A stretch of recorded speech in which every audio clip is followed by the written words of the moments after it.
Welcome to It's All About the Questions, where learning to ask the right questions can help you achieve lifelong success. Now, here to help you ask all the right questions is award-winning author, international speaker, and business strategist, Laura Stewart.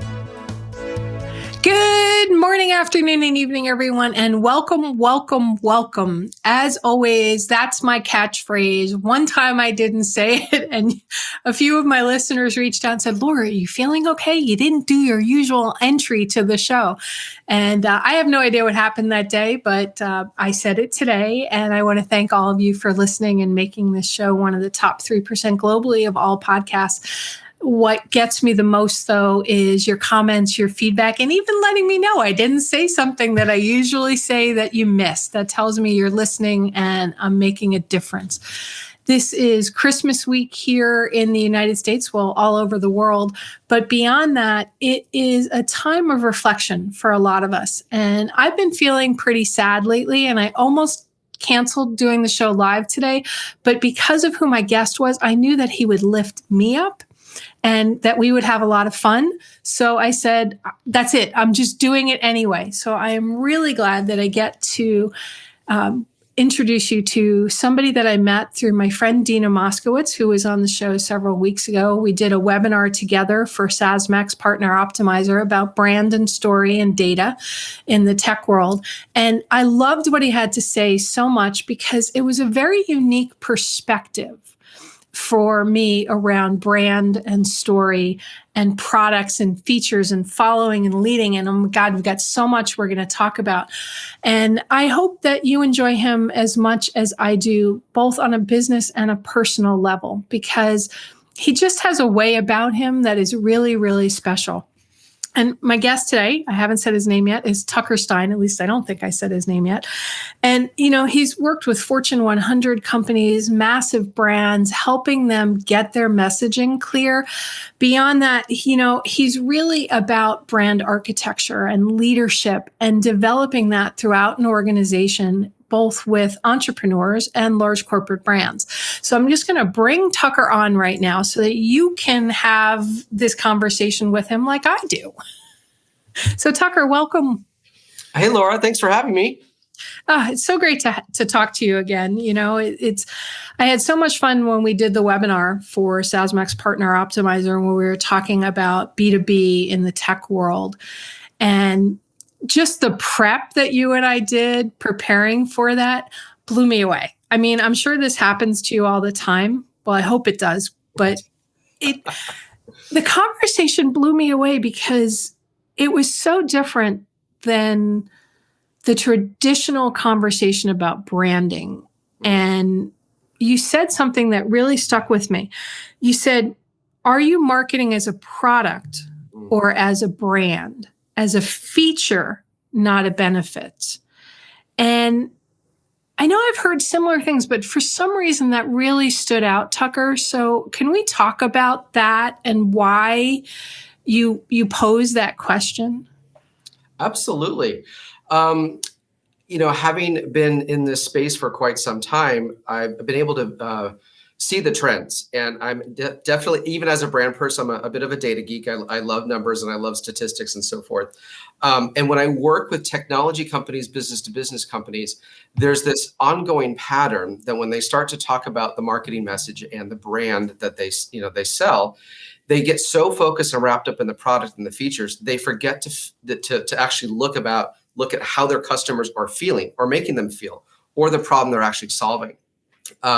So oftentimes I'll say that, you know, the more that you focus on the features of your brand, you're a sales company. But if you really focus on the benefits and the customer, you're a global brand. And that's the difference between the two. And, you know, there's something to be said about human nature and the fact that when we get into sales and into business to business and we're selling products, that we forget that the people buying the products are human. And sometimes we get so involved in you know, whatever phone that we have on us or device or whatever it is for instant gratification, we forget about the problem that we're solving, the pain points that we're trying to address, and how we're making the customer feel. So one thing that I always say, and we talked about, was this. My mentor in the industry said one thing to me, and this was probably, almost 30 years ago. As humans, we buy on emotion and justify with logic. And that, for some reason, has stuck with me ever since. No matter what we're talking about, we're all still human first. And I think the power of what makes really good global brands do what they do is they remember the emotion, they remember the pain that the customer is facing, and that's what allows the features in the very end to be the closure of the deal. So that's a little bit about what we were talking about last time. Yeah. So, this whole idea of emotion feels very marketed at, very advertising, very manipulative. Mm-hmm. And I know that that's not how you talk about brands, yet we often can see when somebody, well, maybe I'm a little more sensitive to it because of what I do for a living. But there are times I get people that send me emails trying to sell me stuff, and they have these really long landing pages.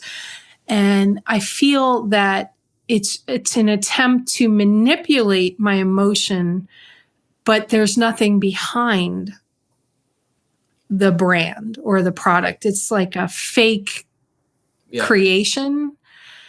And, I'm not really sure where the question is in there, but, I have this concern that people can just try to use emotion to build their brand when there's not something substantive behind it. You bring up a good point, Laura, and I'll answer the question without there being a question there. How about that? I appreciate it because it's like a thought roaming through my head. And I've said this before too, and I'm glad you touched on it. The longer the message, the more that you feel manipulated in the message, the more often or not they are confused about themselves. They don't know exactly what they're selling. At the end of the day, most products or companies, the way in which they market themselves, try to solve everything. They want to be everything to everyone. And the problem with that is if you try to be everything to everyone, you end up being nothing to no one. And that was really powerful for me to understand. Pick one particular pain point, one problem that you're trying to solve, make the connection first. And then you're building a trusted relationship in order for you to say more. But if you just start spouting out all of this verbiage and all of this language, first of all, there's that, the attention span of humans right now is so short, they're going to completely, deny you right off the bat. But if you can walk in their shoes and address one particular pain point right off the bat and make that connection, you've already established trust and connection. And that's the most important thing you can do right off the bat. And yet it feels like so many brands nowadays fail in that trust and connection. I mean, let's just use one that we had talked about several weeks ago, Dancing with the Stars. Okay. I watched it except for the last couple of years. Right. When I lived in Connecticut and my parents lived in Florida, we literally talked through the entire show over the phone as the show's going on. It had built this trust factor with us. And then they fired the host of the show and brought on a new host of the show who has made it very much about her and less about the contestants per se. And then you have Jeopardy, who Alex Trebek, who was literally the face of that brand, passed away. And they put somebody else in who then got canceled due to something he had said or done in the past, and it just rip-roared up. I mean, there's all of this confidence and trust that can get broken in a second, and yet I go back to him thinking all this through. I remember growing up. Do you remember the Tylenol controversy a long time ago when somebody contaminated bottles of Tylenol? And this is before the safety seals and all that stuff needed to be done. So somebody had contaminated it. And everybody thought for sure that Tylenol could never recover from it. Instead, the president literally did a newscast saying, "We've lost your trust. We're sorry. Here's what we're doing to fix it." I don't feel like there's that integrity level around the brands, around trust anymore. I mean, am I wrong? No, I don't think you're wrong at all. And I think where brands end up falling short is they don't think through the solution all the way through. They're quick to make a fix if something goes wrong. They don't think about their watchers and their viewers or their end customers before they make decisions at the top. And just as we've understood someone like a Tom Bergeron or an Alex Trebek, brands become people and people become the face of those brands. And at the end of the day, brand is not, the name, the logo, the visual, or, all those. It's what is the connection, the experience that you're having with a particular product or thing. The experience that you had with Tom Bergeron, he was all about understanding the dancers. He got vulnerable with their stories. He supported them when they were, down, and he supported them when they were up. He went through all of the emotions as humans that we do to protect one another and support one another.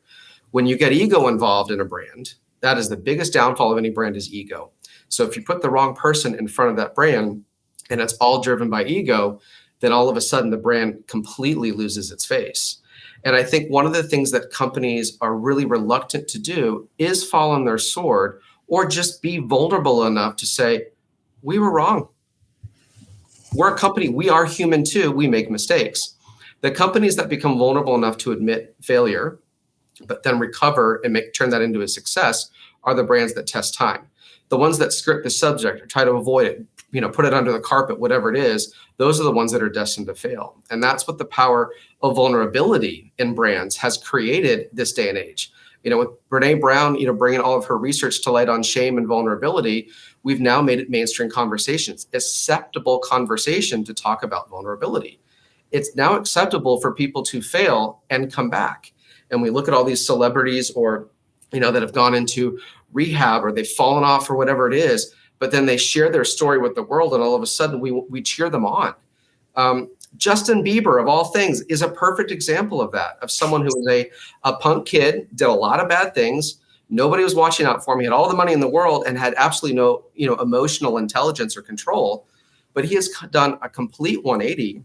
And now people adore and love him for being so vulnerable and honest about his story and helping other young folks, step into a world of emotional freedom.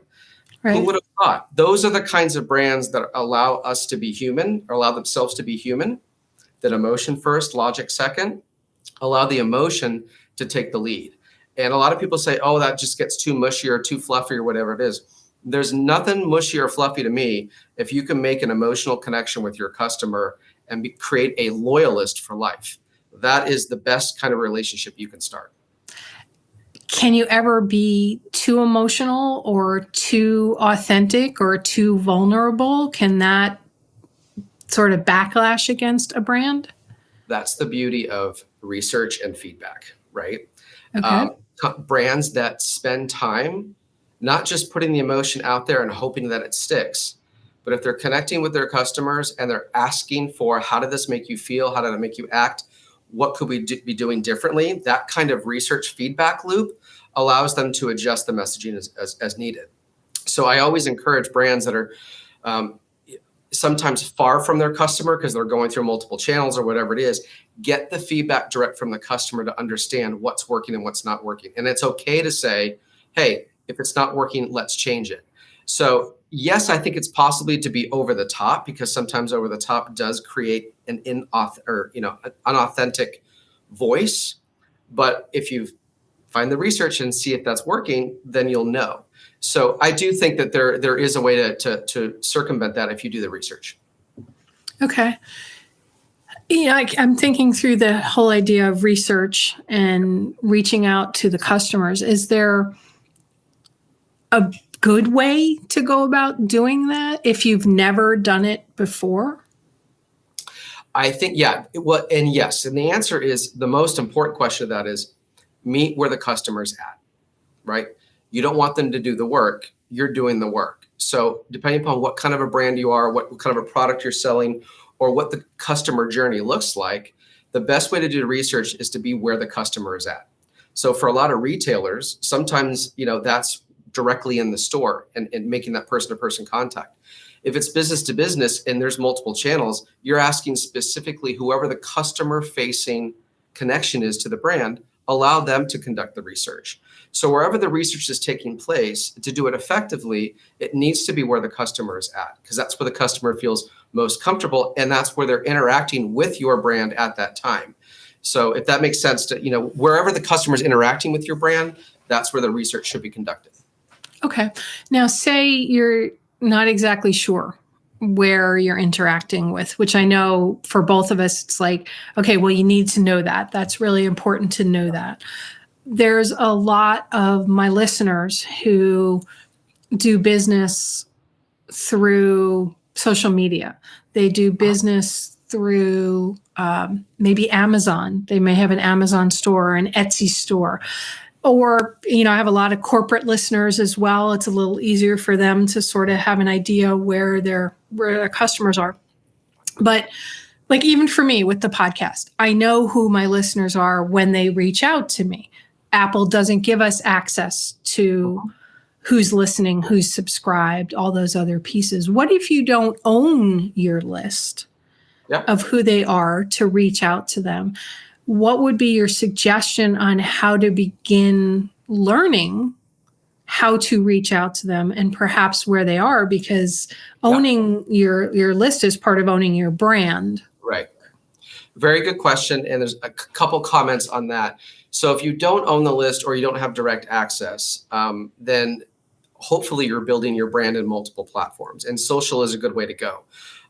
Email, it's funny, 10 years ago, we would have said email is the only way to connect with people. And now it's like, it's, everyone's inbox is so flooded. Email marketing, email connection is even more difficult. Social is a great way to do it.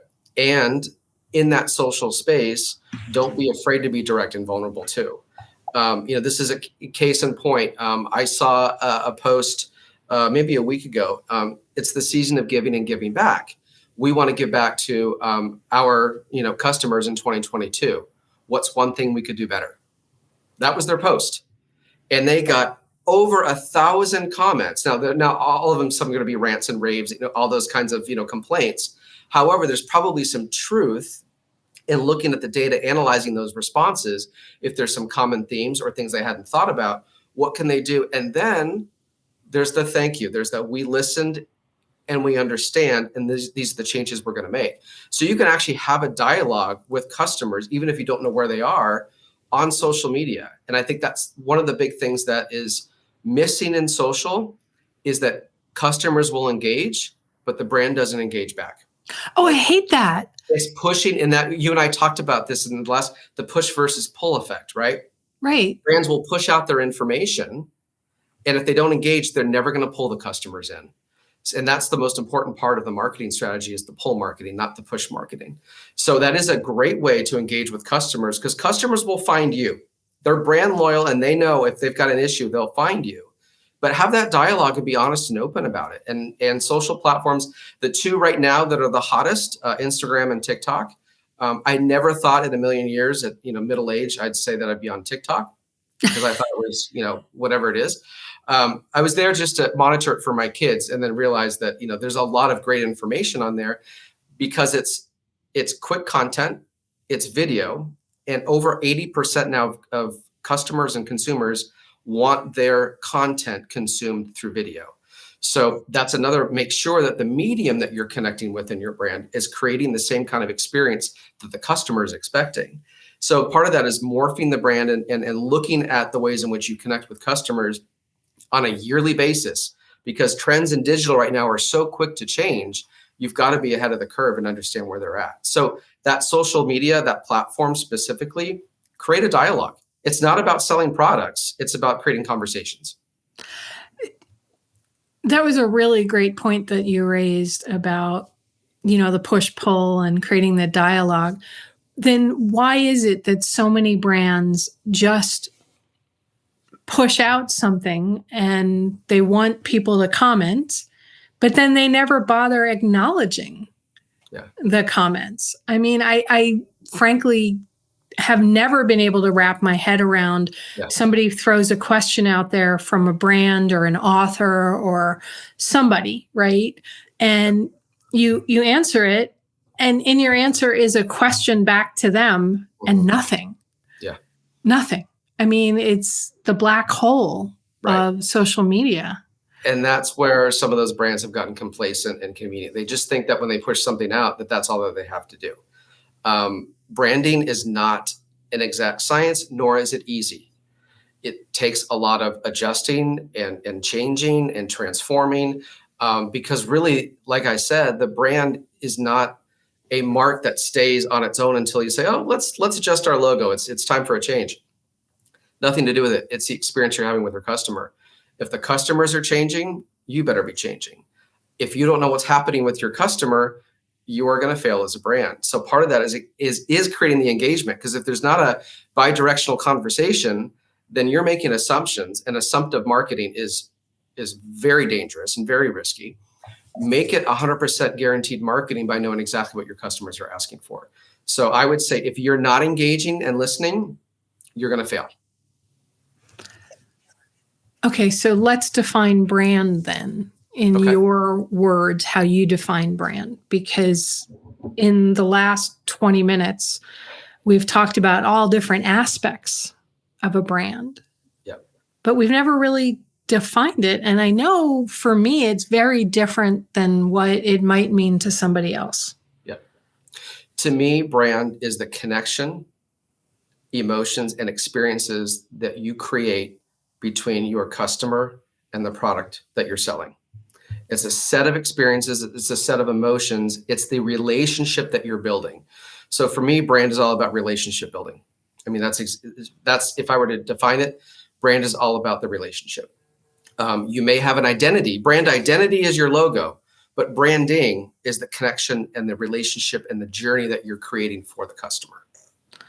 All right. So then going back to the conversation about the Tom Bergerons, the Alex Trebeks, all of those, what if that brand identity almost becomes bigger than the brand?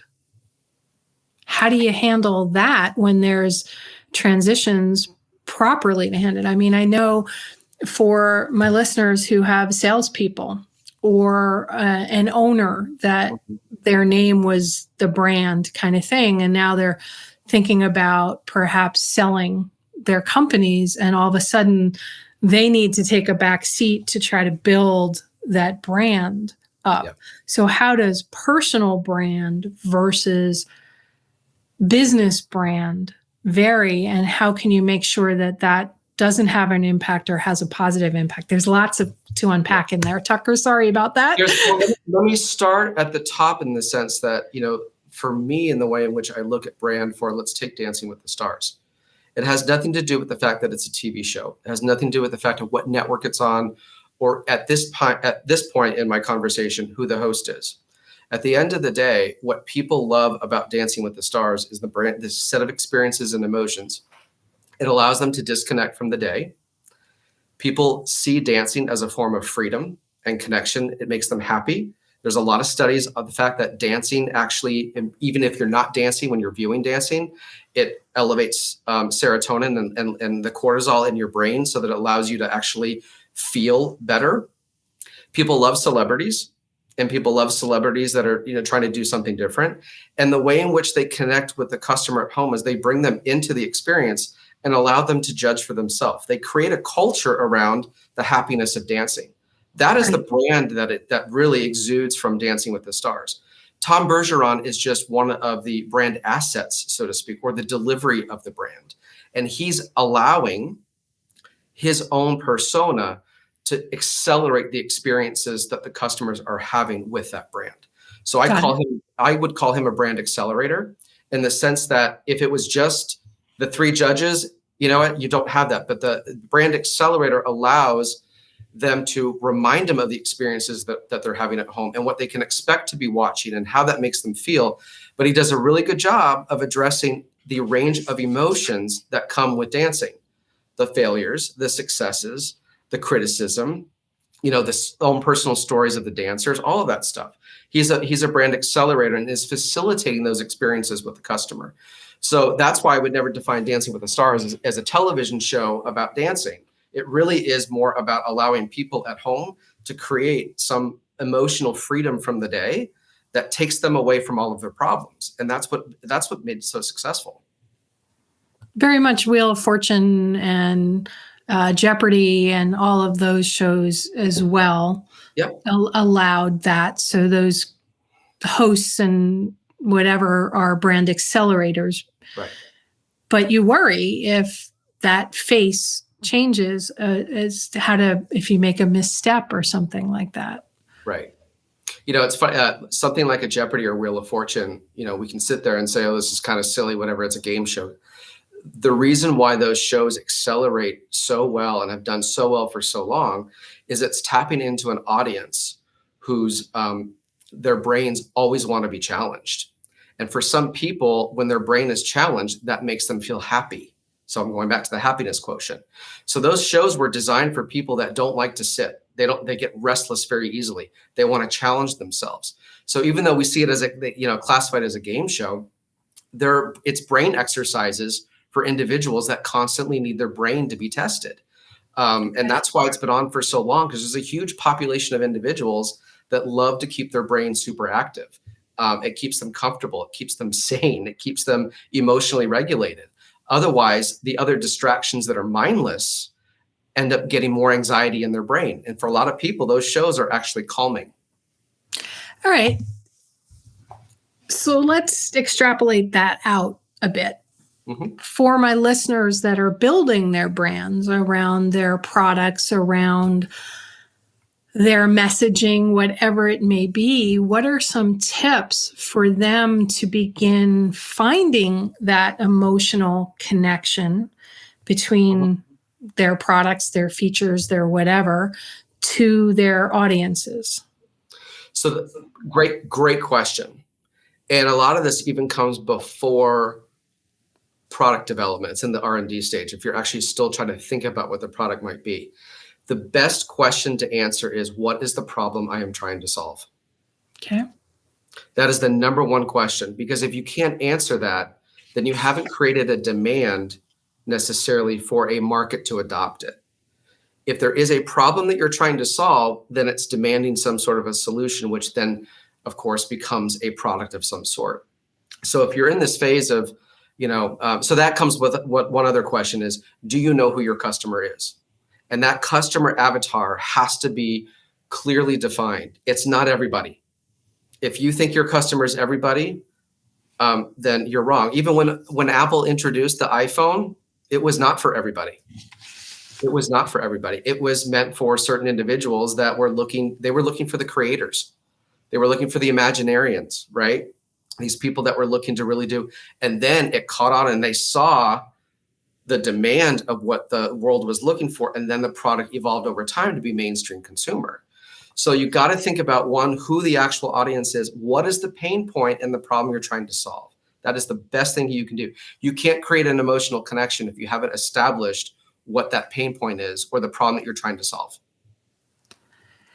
I watch Shark Tank a lot. Okay. And I've been watching it since it first came out. I mean, I even talked about Shark Tank in my book. And one of the things that comes up very often recently is COVID, right?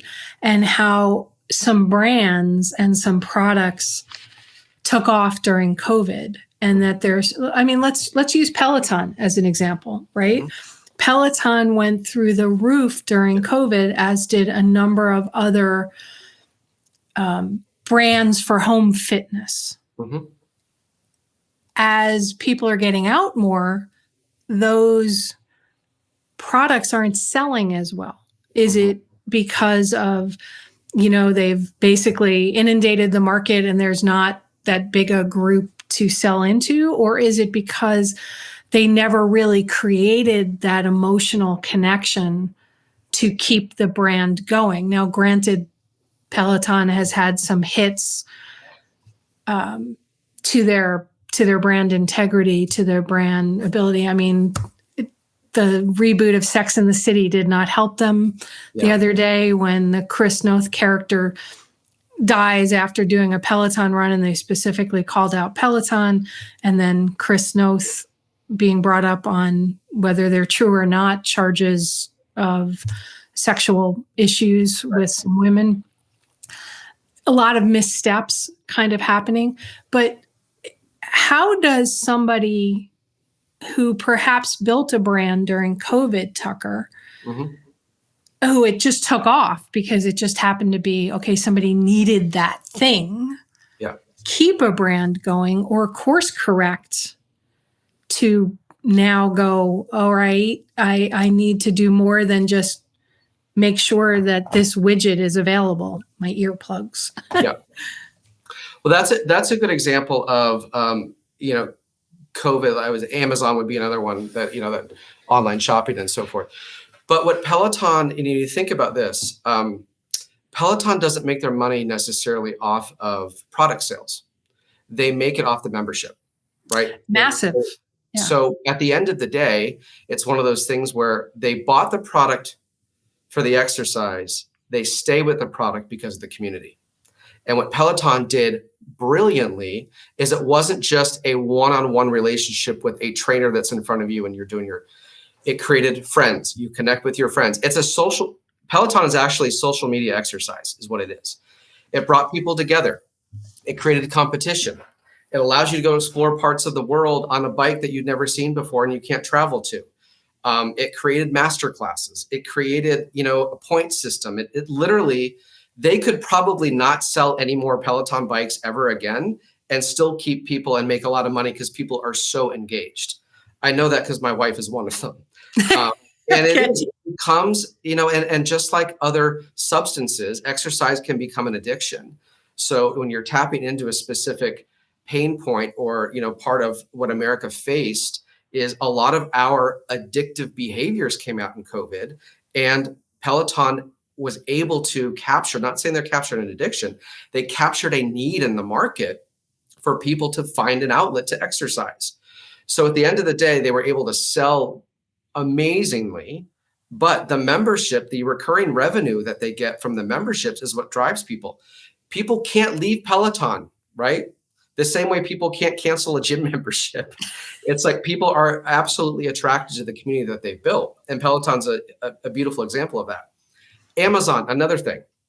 At the end of the day, even though COVID forced a lot of us to do online shopping, it has become so freaking convenient to buy on Amazon. There could be no more virus, no nothing, and Amazon will still continue because at the end of the day, I go on my phone, anything I want in the world, I tap on it, and sometimes it shows up the same day, next day, or within a week, and my life is great, especially with gas prices at over $5 here in California. Right. Oh, wow. So your I know, $5.39 right now. Oof, for regular? $5.09 for regular. Oh, wow. But if you think about it, that's, yes, you can accelerate during crisis because there's another pain point or demand in the market, but it's what you do to maintain the brand's experiences and emotions and connections that make it survive. If Peloton did not create the membership model and the added features of friends and challenges and this and that, it might be a completely different story because people love, now we're missing all the human connection. Now you can connect with your friends while exercising because most people don't like to exercise. Now you're creating a social media platform through exercise. It's brilliant. Okay, so looking at that, they obviously had planned that. Some brilliant brand person, which I could picture you being behind that, Tucker, help them formulate that, okay, it's not about the bicycle. Mm-hmm. It's not about the treadmill. It's not about that. It's about that community that we're building. So basically Soul Cycle in your home kind of thing, which I guess Soul Cycle never grabbed onto that when they should have. Their brand sort of didn't see that leap, like Sears. They kept it a retail environment and not an at-home. Yeah. Right. Sort of like Sears, who created the catalog industry, failed because they couldn't pivot back. Yeah. When the world started going that way again. That's a whole nother brand conversation that I go into so often. But, okay. So I've got my listeners out there I have a lot of listeners who are in the tech industry. Okay. Mm-hmm. And they had businesses that repaired computers, installed computers, maintained environments, set up cybersecurity and all that stuff. Businesses massively took off because of the change from office to home. Mm-hmm. Now they're trying to figure out the hybrid to back to the office. What's that going to look like? How do we keep our revenues more stable with our brand? When is this a blip? Is it not a blip? So how do you determine, taking the conversation we just had around the Peloton and some other things, how do you determine if the crisis created a new trend for your brand that's not going to change, or if that's just a blip, perhaps in the early stage you need to deal with and then go back to a different conversation? Did that make sense? Yeah, sort of way of putting it? Yeah, and I think the easiest way for me to answer that, not having a specific technology in place, but cybersecurity is one of them. Don't treat what COVID did as a trend. Treat it as the fact that COVID gave you, and here's the silver lining of COVID, right? Treat it as the fact that the crisis created a brand expansion, right? It expanded the brand versus pivoted the brand. And even though you had to pivot, I would say the biggest thing is, because a lot of things shifted remotely or at home, the remote workforce isn't going away. In fact, 65% of Americans are looking for a new job because they don't want to go back to the office. So the concept of remote cybersecurity, remote this, or whatever it is, remote this, isn't a trend. It's here to stay. So instead of treating the pivot as a trend or just a blip, so to speak, it's your brand expansion. And make sure that you address it and don't lose the service of it, because then you've captured a huge market share. You don't want to lose that market share. But then go back to what your bread and butter, what you did really, really well, and recreate that experience all over again. So now instead of shifting the brand over to one and coming back to the other, you're actually expanding into two areas. And I think that's where a lot of brands are going to be able to capture both parts of the market. Does that answer your question? It does, but I need a little expansion on it. Yeah. So here's what I'm thinking when you were just saying that. So COVID didn't necessarily create a blip. And of course, my brain went to Marvels and the Avengers and the blip when people disappeared for 5 years when they were fighting Thanos, and then they came back, and that was called the blip, those 5 years. Right? Yeah. Anyway, sorry, my brain goes into strange places sometimes, Tucker. Pop culture, it just sort of ties everything together.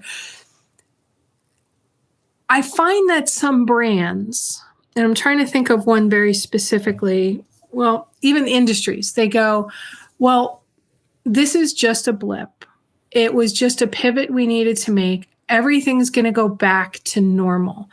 Masks are going to go away. I mean, there was a news report the other day. Somebody was upset because Highlights magazine, which here in the U.S., I mean, it was in every dentist's office. You read Highlights magazine as a kid.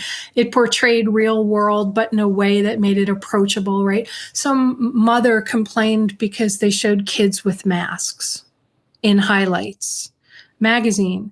And the brand response was totally dead on, that we've always shown the reality of the world and don't shield our kids from it. The mother wanted them to shield the kids from this reality they'd been living for almost 2 years. So at what point do you say this is the normal, even if COVID is conquered? We're never going back to where we were in January of 2000 before we knew this. 2020. I mean, not 2000, 2020. I mean, how does a brand decide, Tucker? I mean, that this is now normal and we're not going back. I find that I get that question so much from people, and I get really annoyed when I hear people say, well, we're going to be going back to normal. It's like, hey, people, after almost 2 years of this is normal. Yeah. It's a really touchy subject. And I think, unfortunately, a health crisis has turned political for a lot of, for many reasons. And so somebody else, asked me about this in terms of how do you market around COVID? It's going to be case by case depending upon what kind of brand and what kind of product you're selling.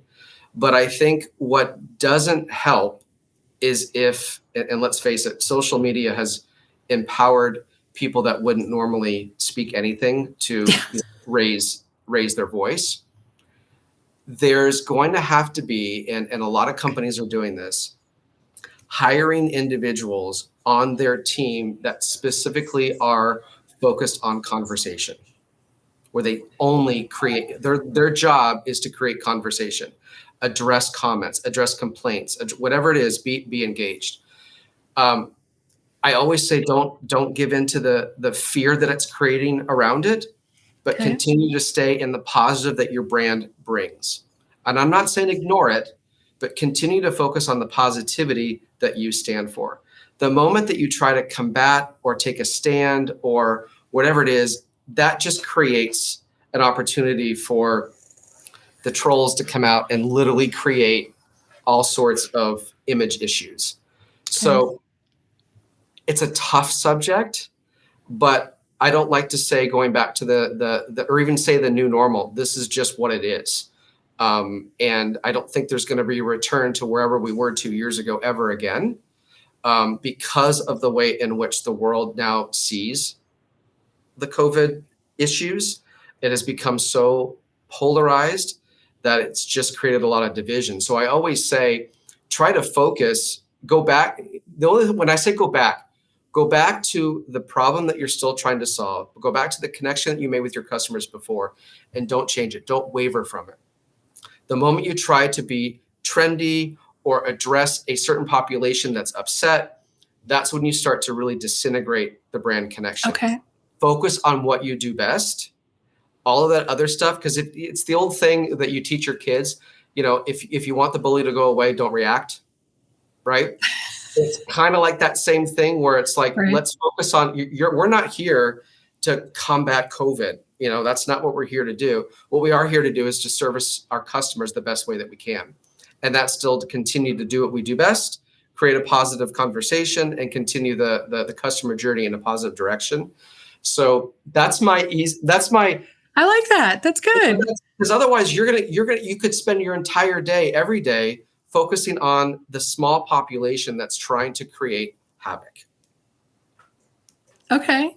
All right. I think that's a beautiful way of putting that. And I can unpack so much in that, but I'm going to make a shift because we're getting close to the end of the show. And I think I don't know if it's important, but it's important to me as I'm now 58 years old. So I'm of a certain generation. Because I deal with so much in cybersecurity and no friends in it, I refuse to do TikTok. Yeah, totally understand. How does a brand deal with generational issues if they've had a very loyal following for a long time? They know who their customers were. And now they're like, well, that customer is aging out, or somebody is starting a new brand and they want to make sure that they constantly have a new influx of potential customers while they're still appealing to their existing client base. How do you recommend somebody start talking about that conversation? It's a good one, because succession planning, especially in the United States, is going to be a challenge, because there is such a disconnect between, today's older generation of leadership and the younger millennial, mindset, so to speak. The number I used when I spoke to you last, 50% of the world's population is 25 and under. So if you want to succeed, you have to find a way in order to address incoming generations, because just like I always equate it to, on a smaller scale, or let's fast track the scale, a college football coach, right? They've got their players 3, maybe 4 years tops, and they know they're on to the next. So they have to adapt, and that's unfortunately why they move around so much. But they have to adapt. They know their own customer, the players, are going to be out of there already. So they're constantly having to see what's ahead of them. Where's the talent coming from? What's happening? I know there's a lot of people that say, I'm not going to go on TikTok, or I'm not going to do this, I'm not going to do that. At the end of the day, it still goes back to that question of the customer journey. And you have to identify if your customer is aging out, then you should expect whatever brand or product to age out with it. If you're able to adapt and create a new conversation with an incoming generation, then your brand can continue. And it may not be on a TikTok, it may be other kinds of things, depending upon what your brand is. But that's where the research comes into play. And that's where you got to make sure that in succession planning, product succession planning, that you're addressing the needs of the new market.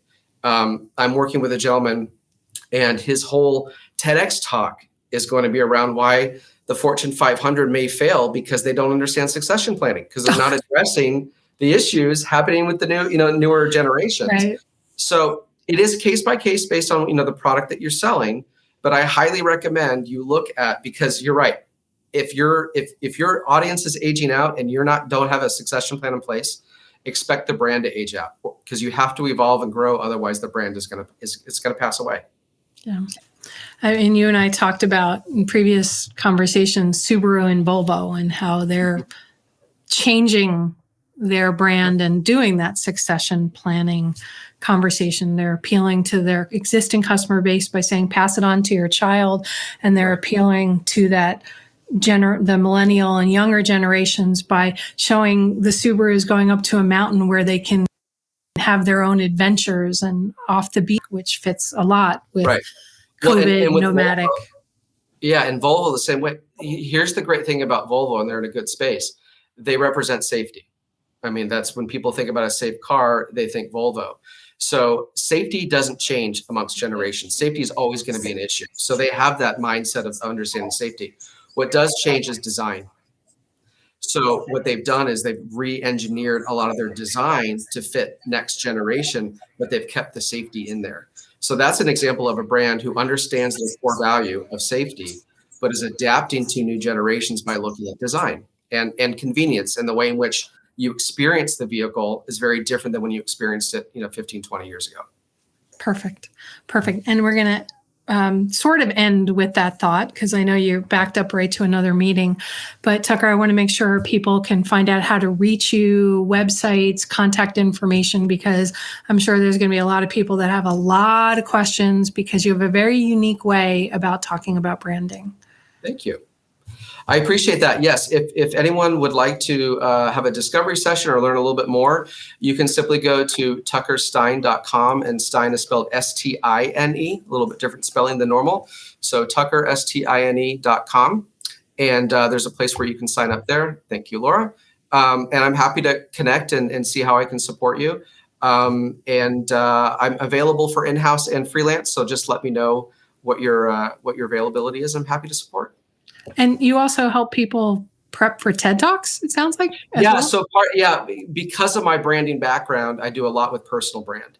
And a lot of personal branding comes with the ability to speak and do public speaking. And my background happens to be helping organize TEDx events. So I have a background in public speaking training, as well as helping people in their own personal brands. A lot of burnt out execs or entrepreneurs that want to really establish themselves, that's what I focus a lot on the personal brand side of things. And we never even got into that conversation because there was just that's the next episode. We'll do a whole thing on personal brand. Okay. All right. I'm in. Well, let's plan that for the new year. Let's talk about personal branding and TED Talks and all of that stuff. I would love to do that. Thank you so much for being here. And, I said at the beginning of the show that I was feeling really sad, but I really wanted to do this show because it was you. And you always manage to lift me up, engage my brain, and just make me feel good. So thank you, Tucker. Thank you for that. Thank you for having me. I appreciate that. I love having Tucker on. I'm so glad that Dina Moskowitz introduced me to him to help do a webinar for SASMAX Partner Optimizer on Power of Story and Brand. And for me, what it is about brand is, as Tucker said, it's about emotion. It's about connecting to your audience and being less about the thing and more about the why behind it, and so much more, and being vulnerable. So I hope today you got some new perspectives, some new questions and ways of thinking about brands for your business, and perhaps even for your personal brand, which as we just decided, Tucker and I are going to do a whole nother episode just on all of that. At the end of the day, though, the right questions can change your life and the right people to ask them to. So I hope this show gives you a new perspective on things. I hope you have a wonderful rest of your week, that you find somebody who makes you smile and laugh like Tucker has done for me today. And just have a wonderful rest of your day, everyone. Have a great day. You've been listening to It's All About the Questions, starring Laura Stewart. Connect with Laura at it'sallaboutthequestions.com and download a free workbook that will help you ask better questions starting today.